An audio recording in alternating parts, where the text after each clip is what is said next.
Today I'm checking out this ice maker that was sent to me so I could do the review. Let me get it out of the box, let you see everything it comes with, then we're gonna hook it up and test it out. All right, this is everything out of the box. You get this really nice looking ice maker here. You get a scoop. You get 2 inlet hoses because there's 2 types of water inlets for this.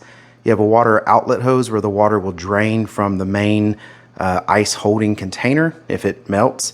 And then you have the manual. This ice maker does have quite a few features, so I definitely recommend reading the manual, but I'm going to show you some of those in this video. On the front here, there's a nice little display, the buttons to go through the different options and select what you need. Then it's got this really nice just door on the front here. The ice is going to just drop down into that tray. All right, and then here on the back, this is the vent area. You need to make sure that it's not pushed too close to something that would cut off that vent. You want air to circulate through there because, you know, warm air is going to come out. There is a water intake here that would be hooking up, like, let's say, water that would normally go to a refrigerator or something like that. You have the hose, and that's what this hose is for, to feed it with water. But this one also has this water inlet here, and that water inlet allows you to pump water from, let's say, you have a 5-gallon bottle of water. You can put this rubber hose in it with this little bottom piece there. Then it goes down into that water tank. And then there's a pump right here that when you turn it on, it starts pumping from that water supply. So you don't have to have a permanent water supply in your house. You can just have, you know, like a 5-gallon bottle of water. Then over here, that's your water outlet. And as water drains from that big canister on the inside that holds all your ice, you know, if the ice sits in there for a while, it could start melting. So that is where your water will drain out of that. And if you go to empty it, it'll have water in there and it'll drain out.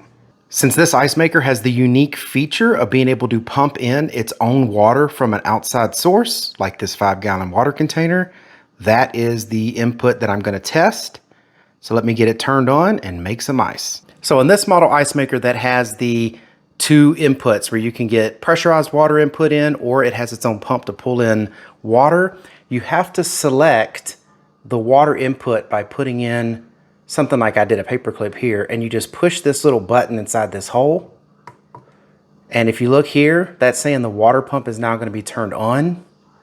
So when I hit on, instead of it waiting for water to come in through the pressurized port, it's going to now pump its own water in. And there it goes, pumping that water in. You got to give it a second. Then it turns on and it starts pumping in the water. I can hear it pulling the water already in. No longer do you have to have a dedicated connection. You can just have you a 1-gallon or 5-gallon water container and it will pull the water right in. I'm gonna go ahead and let this run. Let's see what kind of ice it makes. All right, let's look at that ice. It makes these type of cubes.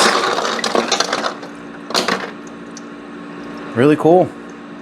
Yeah, I really like it. I think you will too. And I hope all this information was helpful. Thank you very much for watching. Y'all take care.